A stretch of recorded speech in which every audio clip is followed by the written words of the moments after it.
A lot of this isn't going to make sense to you, and I'm sorry about that. I'm just going to start at the beginning, with the house.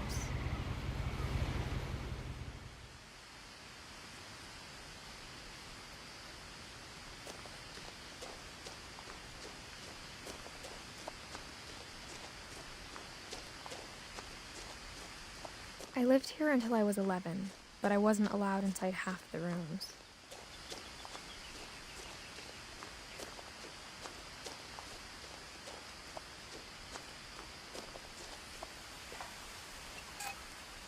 Inside the mailbox were bills from 7 years ago, marked urgent, open immediately.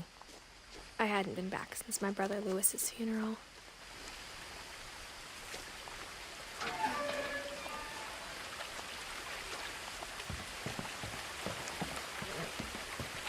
In her will, my mother left me a key, but didn't tell me what it unlocked.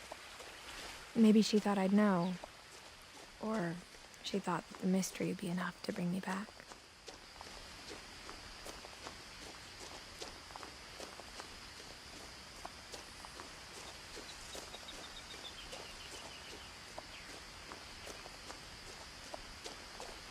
No one had driven this way in a long time, but I saw a few hoof prints.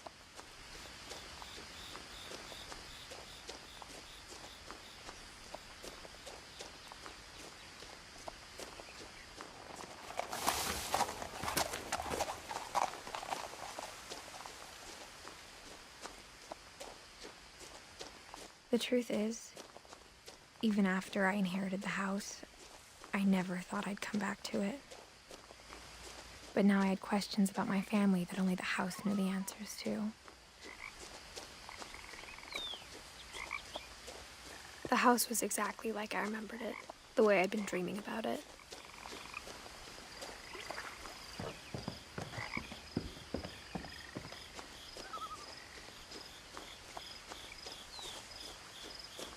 As a child, the house made me uncomfortable in a way I couldn't put into words.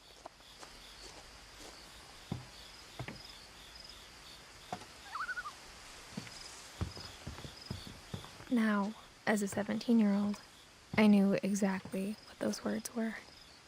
I was afraid of the house. I hoped the key might unlock the front door. It didn't.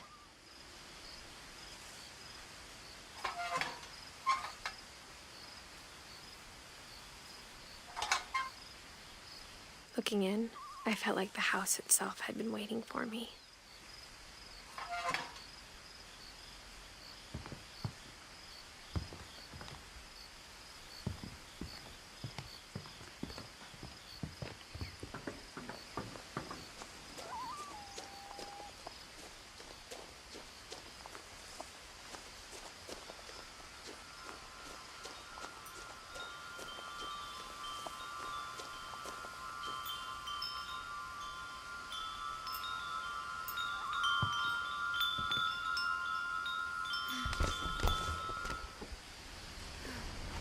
Crawling through the doggy door used to be a lot easier when I was 11.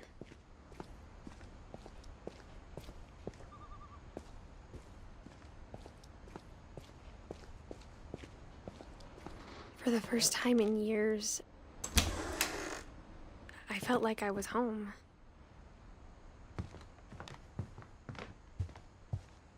The table was still a wreck from the night we left. It was like a bomb had gone off, killing everyone but sparing the furniture. My mom was the only one of us who could imagine Great-Grandma Edie living in a nursing home.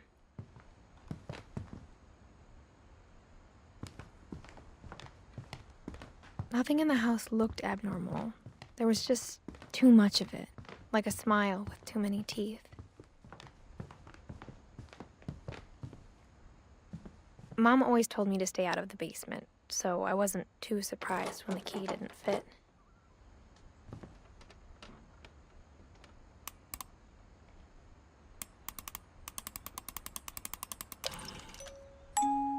Great-Grandpa Sven built a music box for Barbara, along with the rest of the house.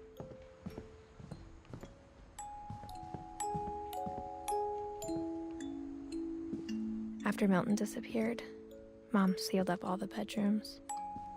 Then Edie retaliated and drilled peepholes.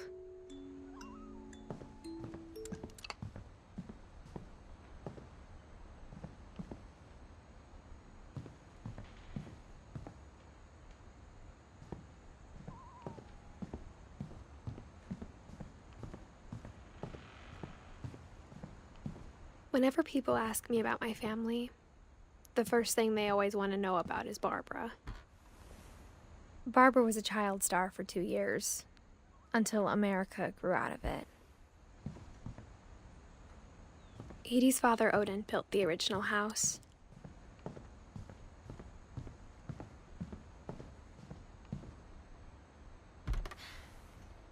The last time I was in Edith Sr.'s room, I was 10 and she was painting my portrait.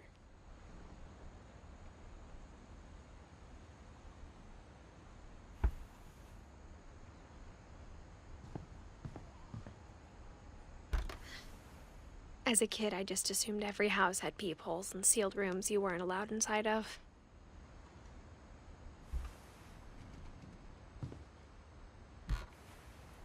My Grandpa Sam spent 7 years sharing a room with his dead brother, Calvin.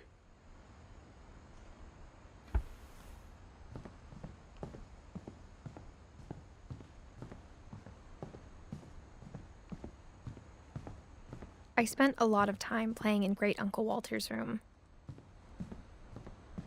Lewis told me there were secret passages, but I never believed him.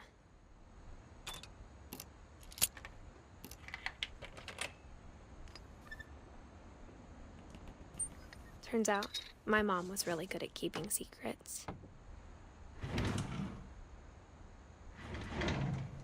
Now it was time to find out what my mom had been afraid of.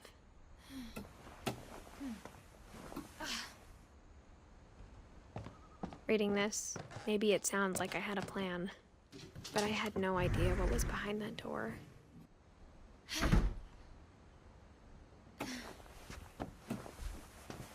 Just like I had no idea where all this was gonna lead.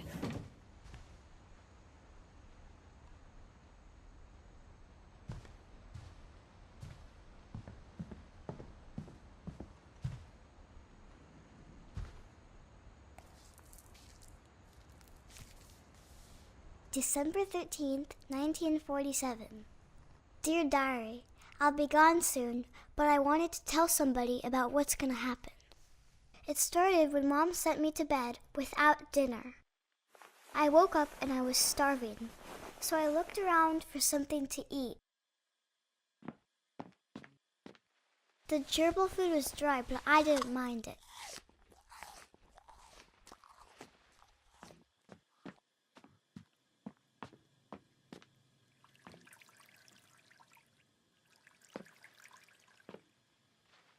I thought about eating Christopher, but I held back.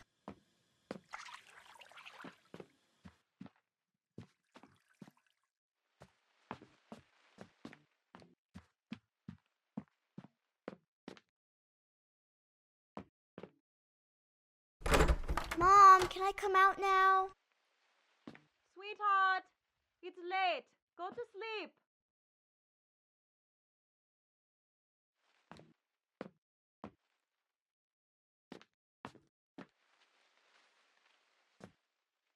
My Halloween candy was all gone.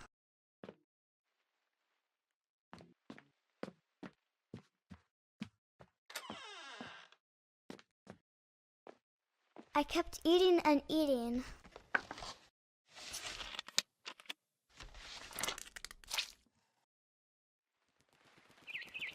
I ate a lot of things that night.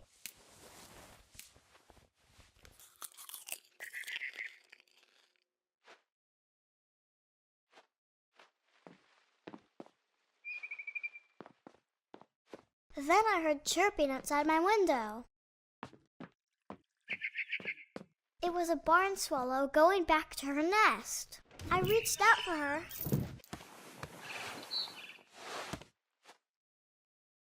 And suddenly, I was a cat.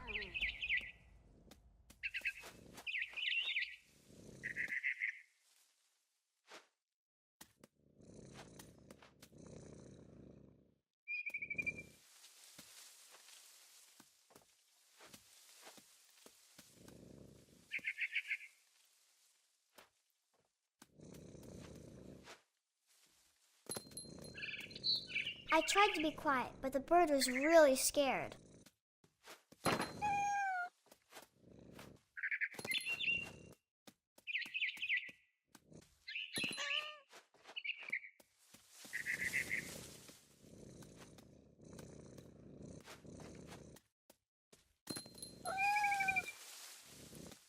Mom and Dad didn't even look at me.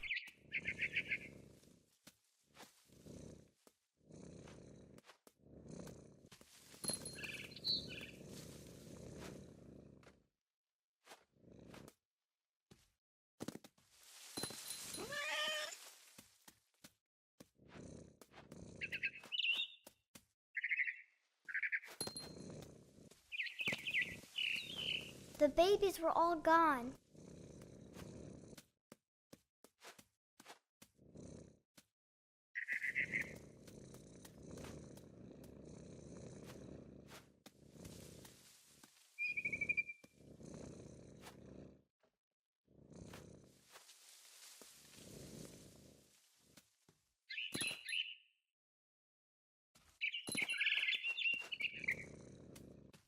I jumped and I almost got her.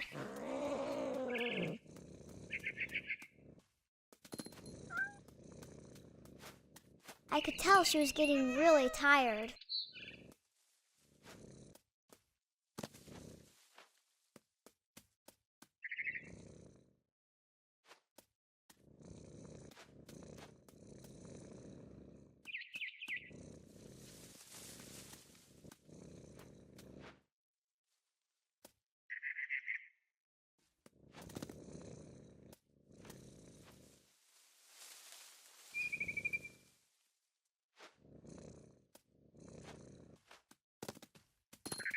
Now I was up in the big tree.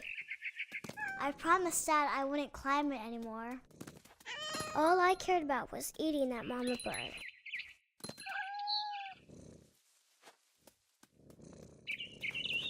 I gobbled her up. And suddenly, I was an owl. First, all I heard was the wind. Then I heard little teeth nibbling in the grass.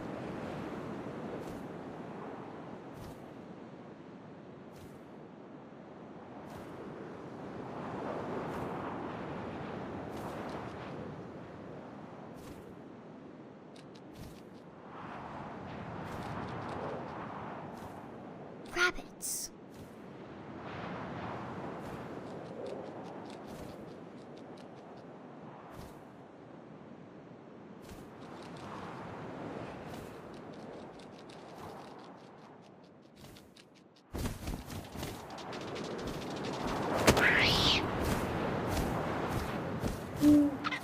I imagined his face looking up and seeing mine through my talons. I swallowed him up, and I didn't chew one bit. Then I flew off to find something bigger.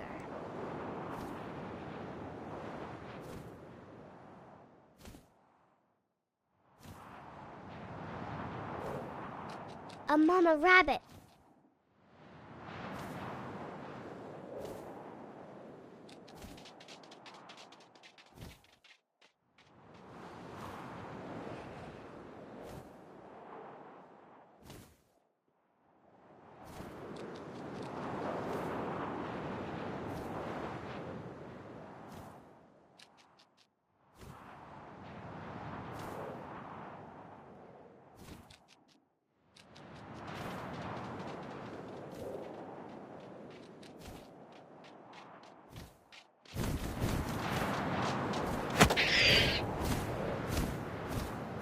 She was almost too big to carry.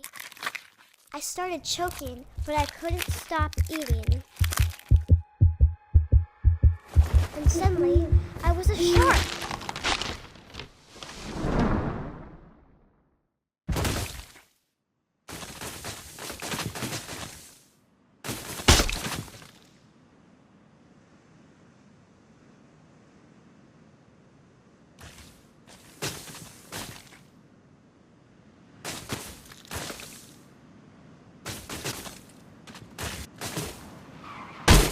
I rolled off the cliff and into the ocean.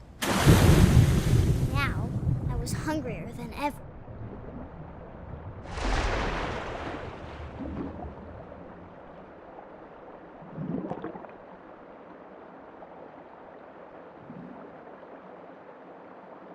I wanted fat, juicy seals.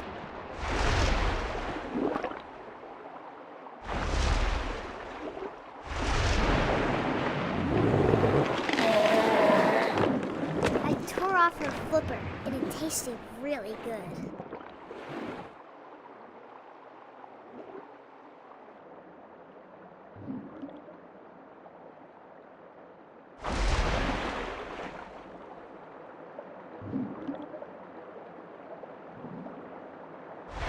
Grabbed on tight. But I was so hungry, I jumped out of the water. When I opened my eyes, everything had changed.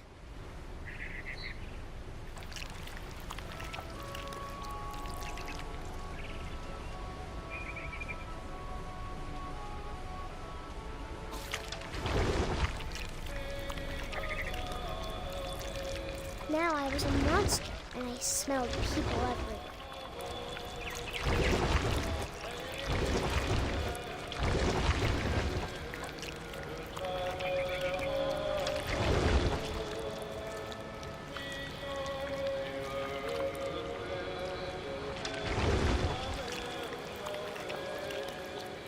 I was big, but I moved real quiet.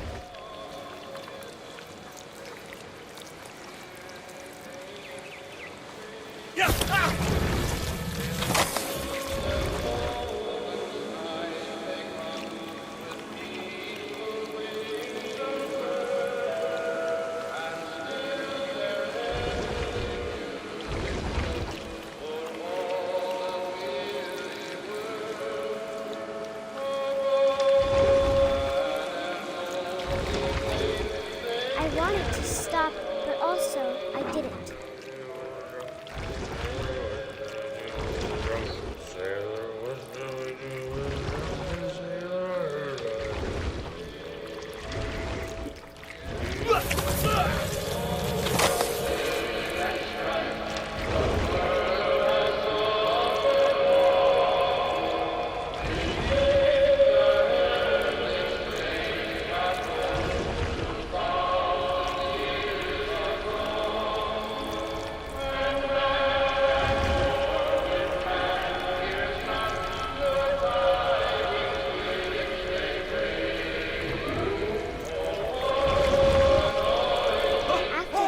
Passenger, I was still hungry. And across the water, I smelled something new. Something I had to have, so I swam towards it.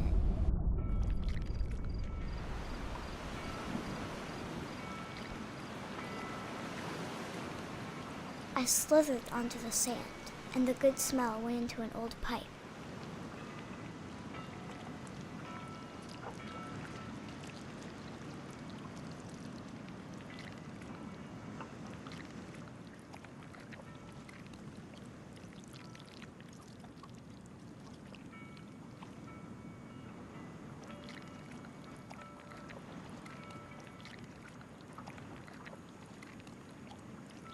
I got closer and closer.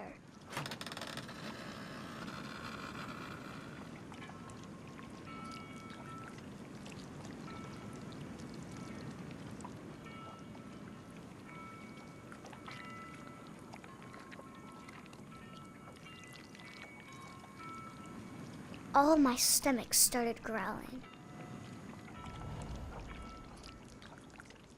And suddenly, I was me again. I held my breath for a long time, but I couldn't hear anything. I think it's waiting for me to fall asleep.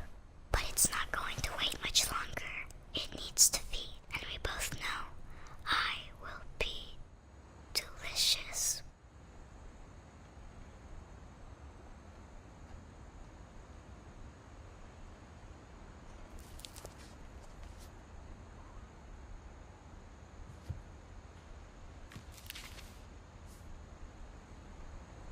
I'm not sure if I believed all of that, but I'm sure Edie would have.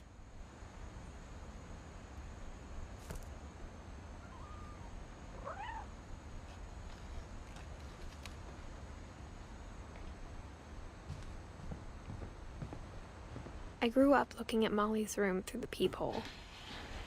Molly's gerbil had a tiny bedroom with its own even tinier gerbil cage.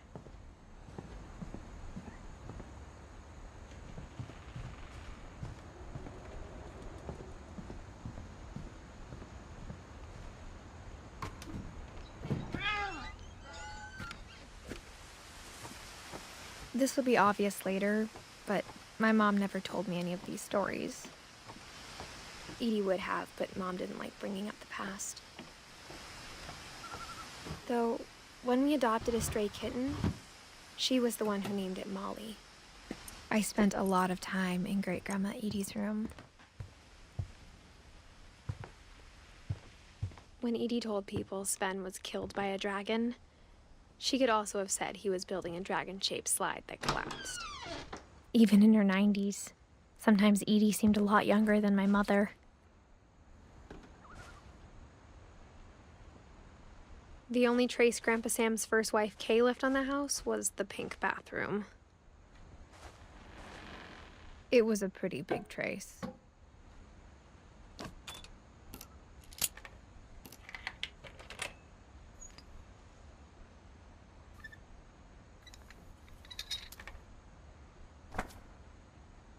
There's a secret in this bathroom. It's in the last place you would look. It isn't in the cupboard. It's hidden in this book.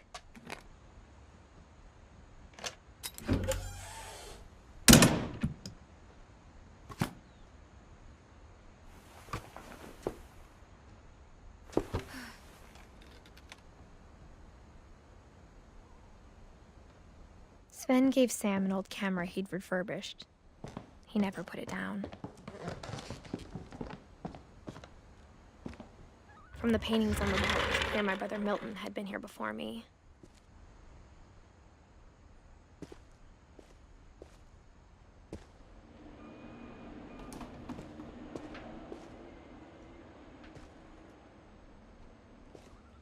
I knew Grandpa Sam had a twin,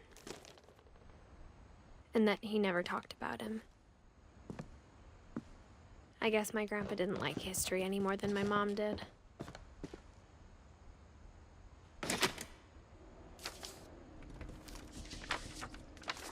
How I Want to Remember My Brother by Sam Finch.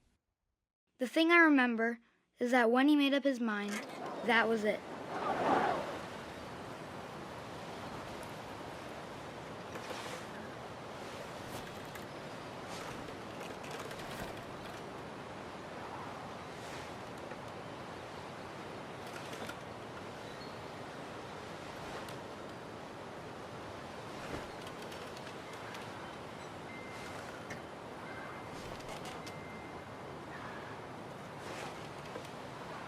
My brother said he'd die before he ate another mushroom.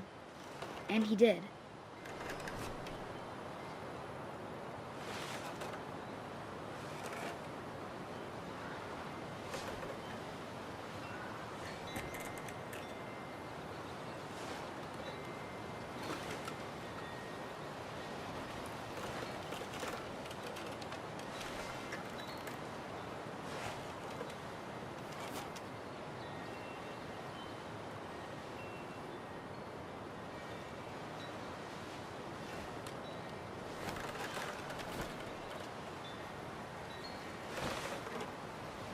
At Barbara's funeral, we swore we'd never be afraid again. And he wasn't. I think Calvin always wanted to fly.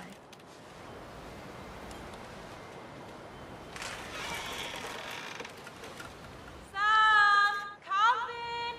Dinner's ready! Coming! But that day, he finally made up his mind to do it. I told him going around was impossible. Maybe if I hadn't said that. Calvin! I'm not gonna tell you again! Maybe if the wind hadn't picked up. Then maybe he'd still be here. But I doubt it. I think he'd already made up his mind. That's what I want to remember about my brother.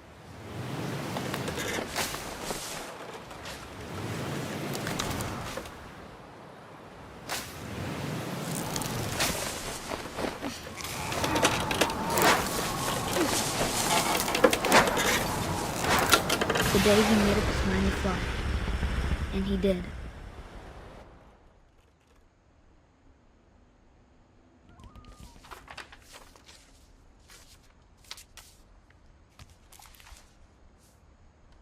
Calvin's story felt strangely familiar. When I was younger, I remember trying to do the exact same thing.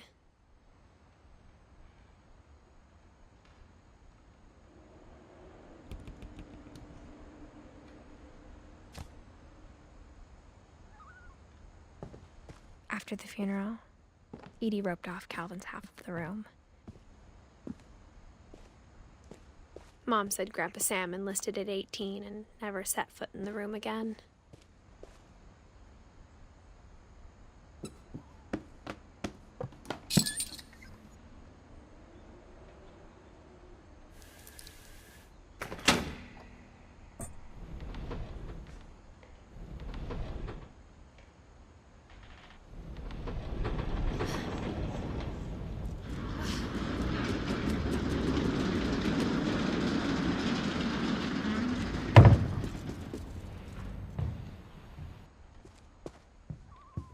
The passages were a pretty tight fit.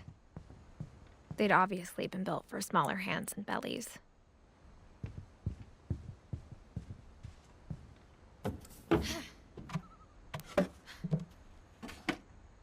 Growing up, I always thought of Barbara as a child star.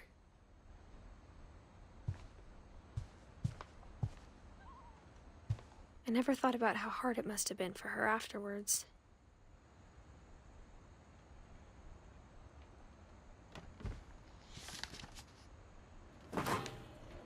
Of all the stories people wrote about Barbara's death, I'm surprised Edie saved this one.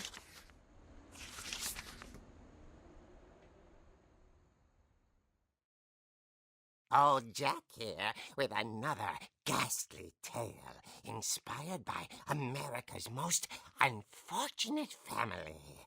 I'm calling it The Surprise Ending of Barbara Finch.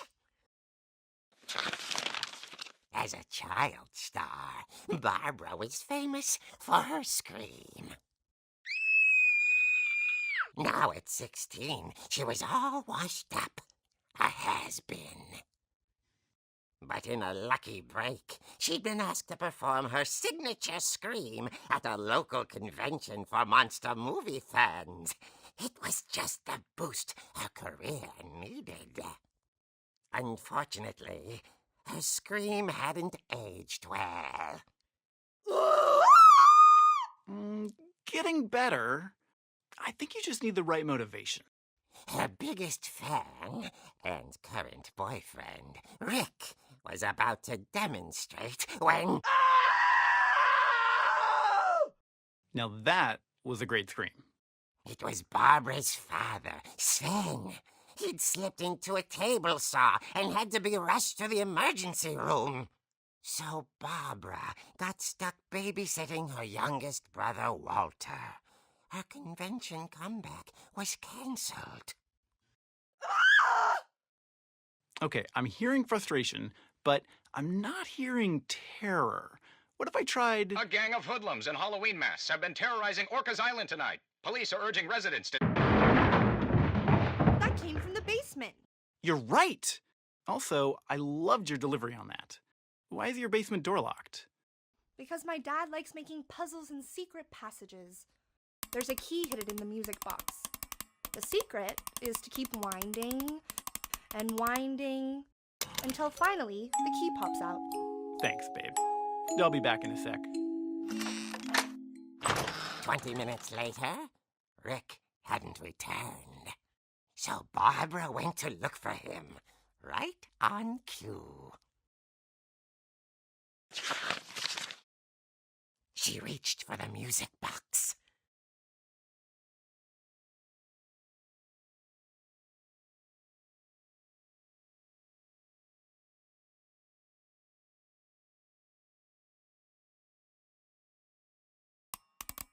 and as she wound the key, she listened for Rick, but the house was silent.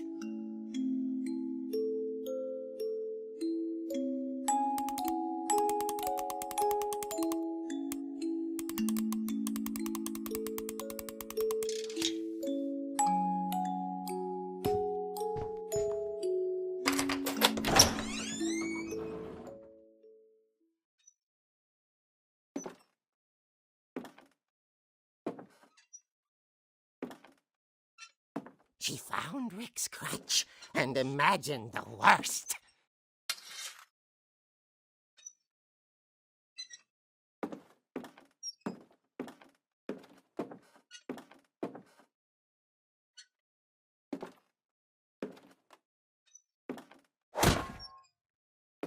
The gang's leader is the infamous Hookman killer, Dr. Carl Hamill, who impaled and then ate his family 10 years ago tonight.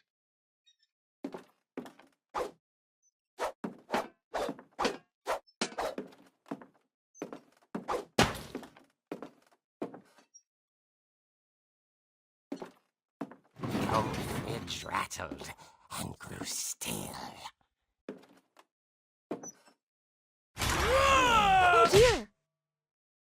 Oh! Rick? Barb, relax. I was just trying to scare you to help you find your scream. Well, I'm not scared, Rick. I'm furious. Then act furious.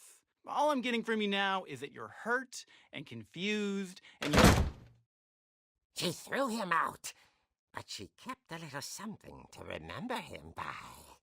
Barb, have you seen my other crutch? And she was still holding it when she fell asleep watching the late picture show. Hours later... Barbara! Walter, what's going on up there? Ah! Okay, I'm coming up, but if this is a trick, you're dead, Walter.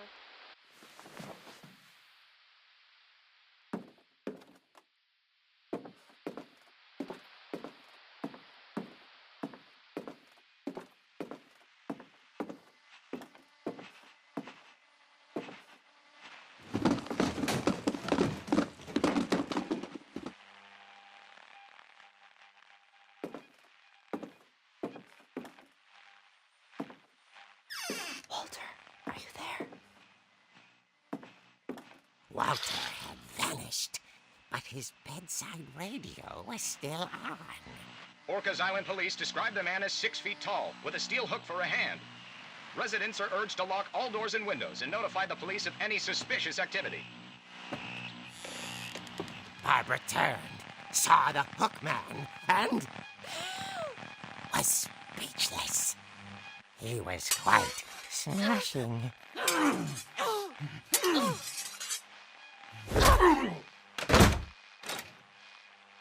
And there he was. He couldn't get enough of Barbara. Okay, Barbara, there's gotta be another way out of here. That night, she played her part beautifully.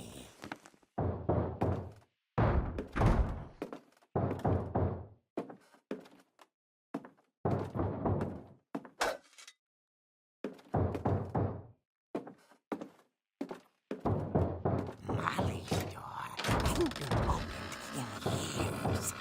The hinges groaned.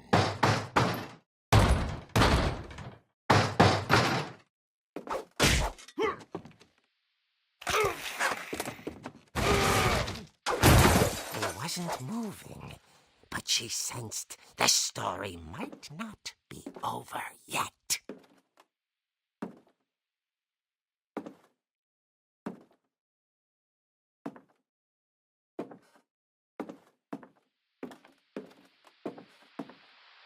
The Hookman had vanished.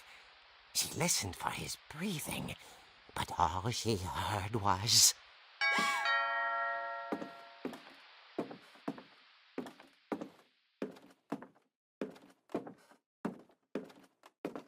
At the door, she heard whispering. It was coming from inside the house.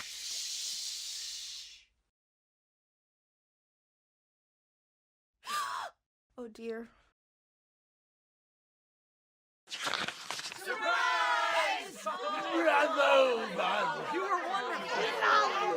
The monsters had come to surprise her. For Barbara, it was a dream come true. Then she saw what kind of monsters they were, and she realized what was about to happen. She was going to be famous. And with her final breath, Barbara Flinch gave the performance of her life.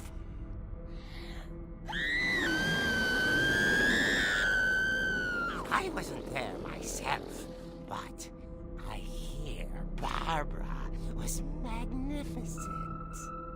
Poor girl. She had a taste for stardom. But unfortunately, so did her fans. Of course, the police blamed it all on poor Rick, who disappeared the same night. And little Walter?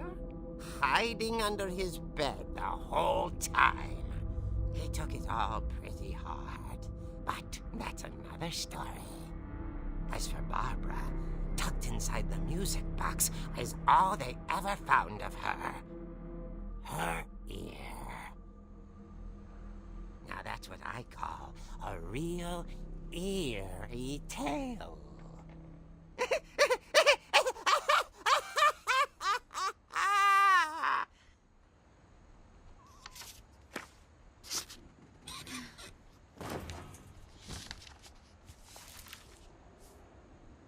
Edie told me all Barbara wanted was to be remembered, as absurd as that comic was. Maybe what Edie saw was a happy ending.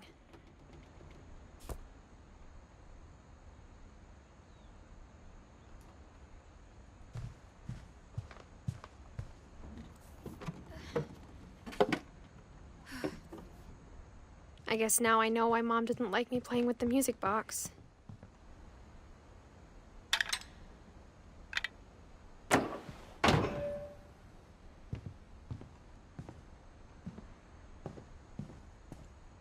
Mom must have locked the third floor stairs on the night we left.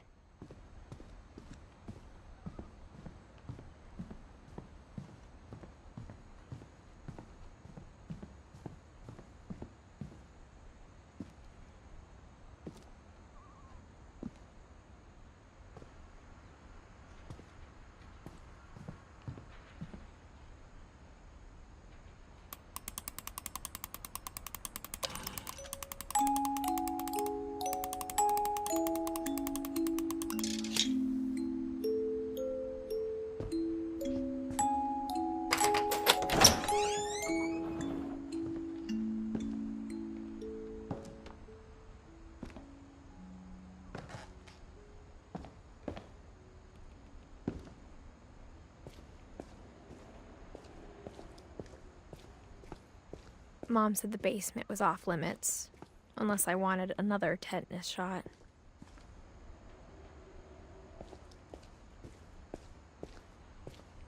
I saw Edie sneak down to the basement once, carrying packages. I thought maybe she was hiding presents. It turned out she was hiding a lot more than that.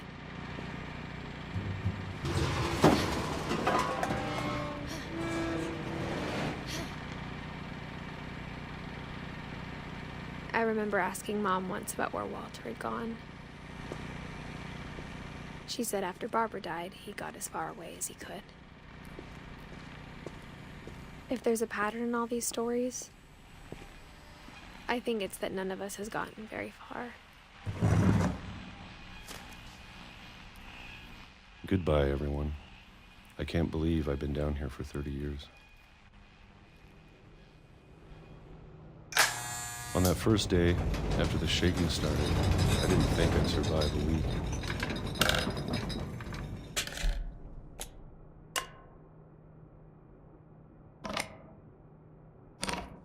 But after a few days, I settled into a routine. That's what kept me sane. Having a schedule, living for today. I always expected to be dead tomorrow.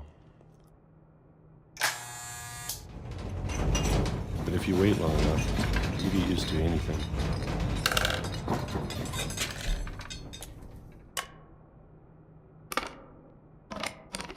Even a monster on the other side of the door starts to feel normal. Almost friendly.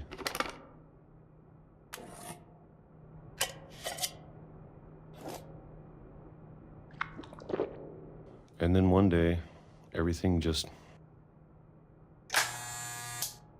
stopped. Whatever that thing was, it was gone. Maybe it got tired of waiting. Or maybe I just got tired of being afraid.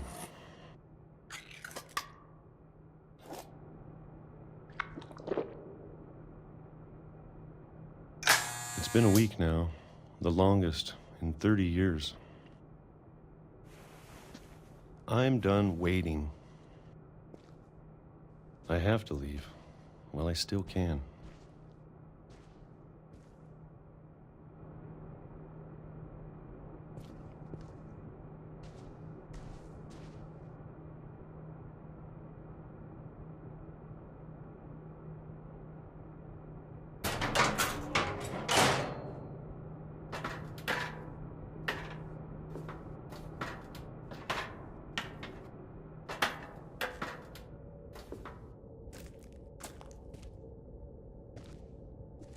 I know it's out there, somewhere. Whatever killed Barbara and Molly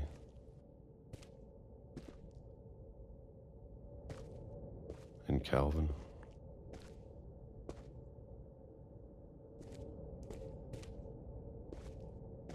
Maybe this is all a mistake. But I need to stop living the same day, even if it kills me.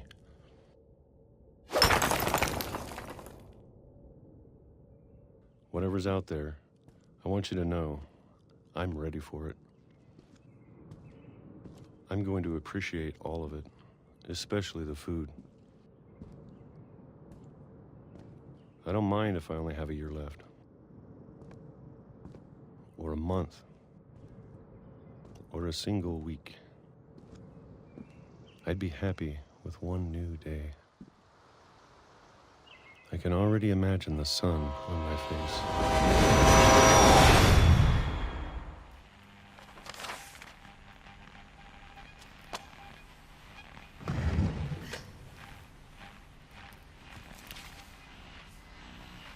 Walter died when I was 6.